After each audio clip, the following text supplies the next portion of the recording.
You guys know I'm very critical of players, celebrities, actors, singers, or whatever, that get outraged and incensed when a 45-year-old grown man with the rap sheet longer than the CVS receipt, resisting arrest, loses his life.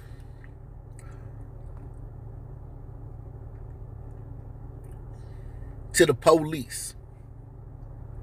You guys know I'm very, very critical when they show love, when they hashtag those guys, when they use their broad platforms to bring attention to that guy's plight, even though that guy would have robbed him. And nobody knows about getting robbed more than Coach Prime. He's been robbed twice since he's been at Jackson State, which is in Jackson, Mississippi. So he knows about getting robbed. But if he would have ever ran across some of these brothers who are hashtags and who are poster children for the black plight in America,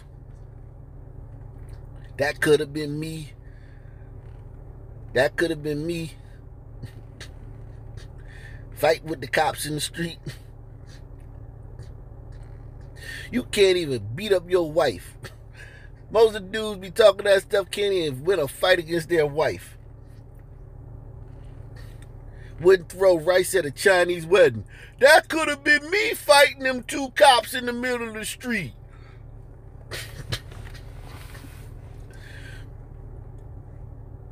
But our friend Coach Prime, Deion Sanders, one of my favorite players, and I'm not just saying that, like he just literally is one of my favorite players.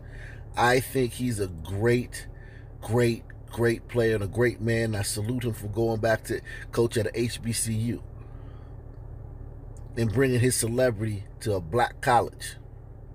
Instead of complaining that white people ain't doing something, he went and took his behind back to a black college in a very dangerous black city. But Coach Prime's using his platform to say, please help my brother, Demetric D. Warren, bless one of his athletes through this tremendous misfortune. So what happened was 15-year-old Hollandale Simmons football player Courtney Miles Jr. was murdered on Tuesday, May 11th, 2021. He leaves behind a single mother with 4 younger siblings. Hashtag LLCJ. That's odd. I've never heard it's done like that. He leaves behind a single mother. But yeah, that's what it is. Please donate to help pay for funeral expenses. Thank you. And this is the thing. Why don't... This guy's a literal football player. He plays football. Why don't an NFL player just donate? What do they make a game? Some of these guys make $20,000 a quarter. Like if you play in the NFL, you making $40 million. Let's just take the base average salary, $10 million a year. It's like $600,000 a game, man.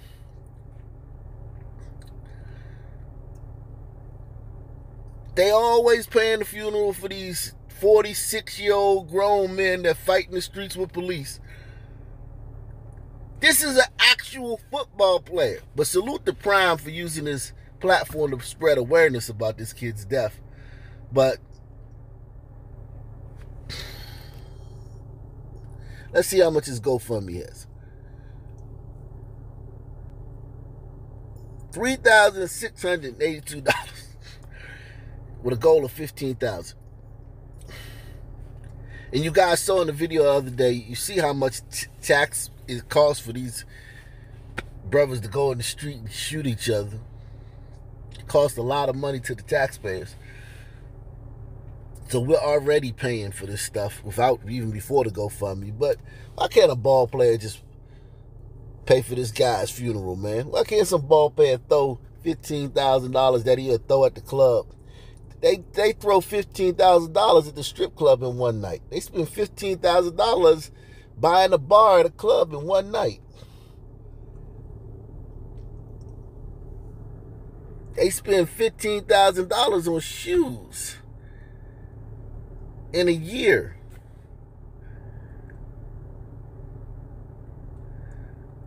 I mean, I'm not telling people what to do with their money, because, you know, they don't tell us who to vote for. It's not like athletes tell us who to vote for. And it's not like Deion Sanders didn't just tell us to vote for this GoFundMe, to give this guy money through GoFundMe. But because I'm going to have some Negro in the comment section telling him, don't tell them what to do with their money.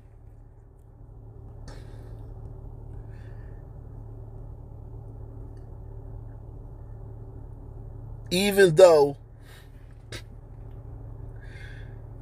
Coach Prime and many other athletes are constantly telling you to donate to some grown-ass man who was fighting with cops and got dealt with,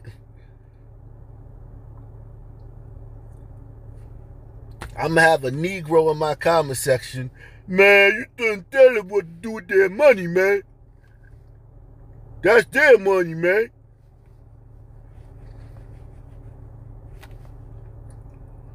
That's their money. Why you telling them what to do with their money, man? He'll be really, nigga mad too. Nigga really mad about that shit. He was a great kid. Family support, trying to live out his childhood dream, which was to get a scholarship and go to college and play basketball. Sadness and grief. A coach remembers 16-year-old Kamir Mitchell. The teenager was shot and killed last night near a basketball court in southwest Philadelphia. Good evening, I'm Jessica Cartalia. And I'm Yuki Washington. A community is fighting to keep children safe after a teenager was gunned down near a basketball court. The shooting happened last night on Grays Avenue and South Eighth Street in southwest Philadelphia. Alexandria Hoff is at police headquarters tonight, and she spoke with two men who were very important in the young man's life. Alex? I did, Yuki, and these were basketball coaches, and they told me this was a young man with big dreams and a mom who kept as close of a watch as she could. But these a mom, no dad again. Second dead athlete we got. Second dead black high school athlete we got from a gunshot wound. This week, single mothers. And salute to these moms. I mean, God, they're doing the best they can. And there's so many of them. Like, when you have this such large of a group, you're going to have, you know, these incidences because the sample size is so large. I guess this brother leaves behind a single mother. I did, Yuki, and these were basketball coaches, and they told me this was a young man with big dreams and a mom who kept as close of a watch as she could. But these coaches also said that the city has changed from the days when they were playing pickup games. When I was coming out, no matter what the guys in my neighborhood were doing, whether they was gang banging or doing whatever, you couldn't come here and do nothing. You couldn't do it. Like, I knew when I was safe, I was safe. But something has changed. According to these coaches, playgrounds and basketball courts are no longer the safe havens they once were. Why do you think the courts are no longer safe? No, better yet, do you think that less police are making this court safer because the kids don't have to worry about a cop coming up there and shooting them in the back of their head for no reason, just for being black? So now we've eliminated that threat. These poor kids don't have to be the first kid to ever be shot by a cop just for being black at a basketball court. That threat of being the first one ever has been eliminated.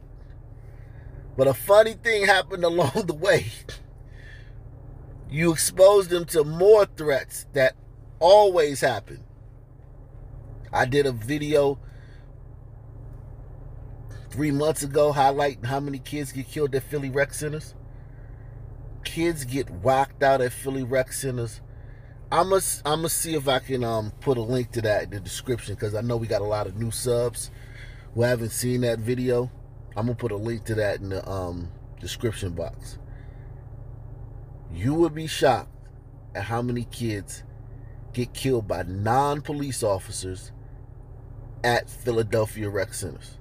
It's staggering. But something has changed. According to these coaches, playgrounds and basketball courts are no longer the safe havens they once were. Understanding, he never even made it on the court.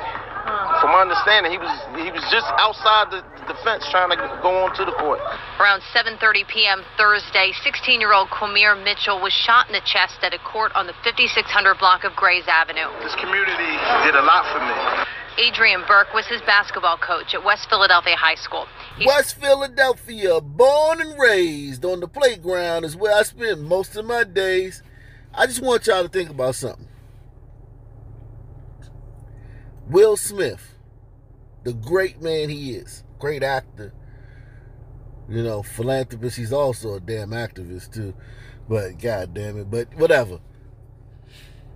He played on these same courts.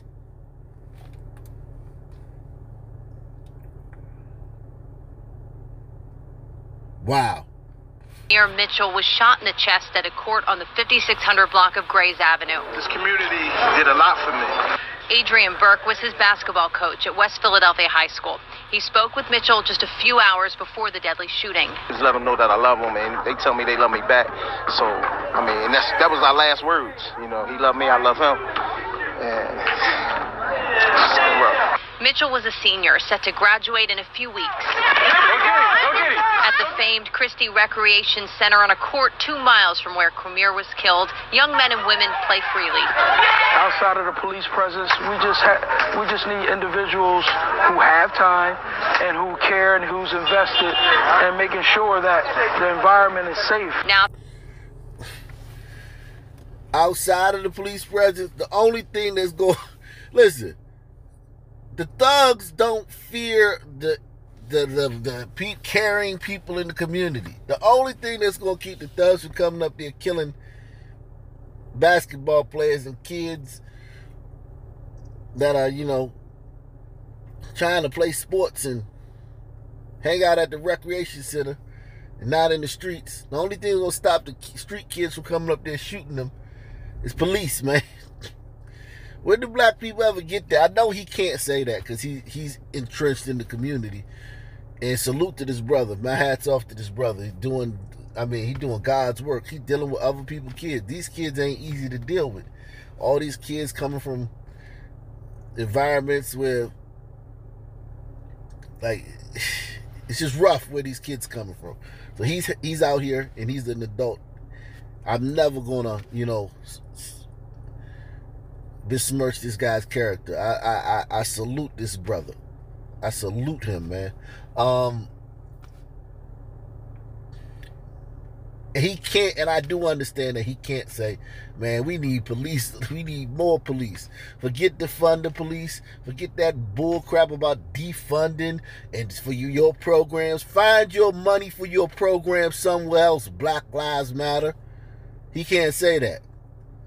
Because Black Lives Matter acting like the only place on God's green earth they can find money. We want to defund the police and reallocate funds. We want to reallocate the funds. That notice they can't find no money nowhere else.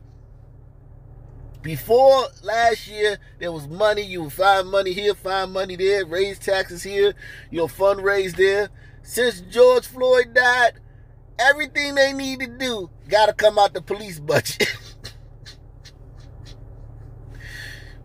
Ain't that a bitch?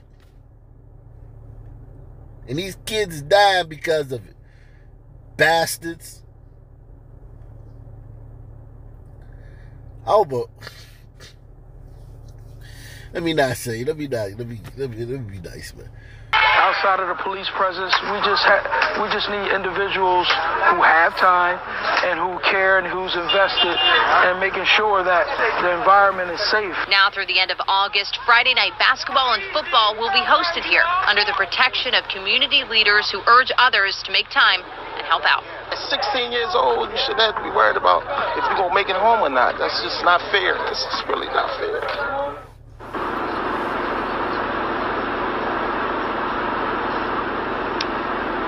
Now, a 13-year-old was also shot last night. Police described their condition as stable. Right now, the search is still on for a shooter and a motive. Reporting live tonight from police headquarters, Alexandria Hoff, CBS 3 Eyewitness News.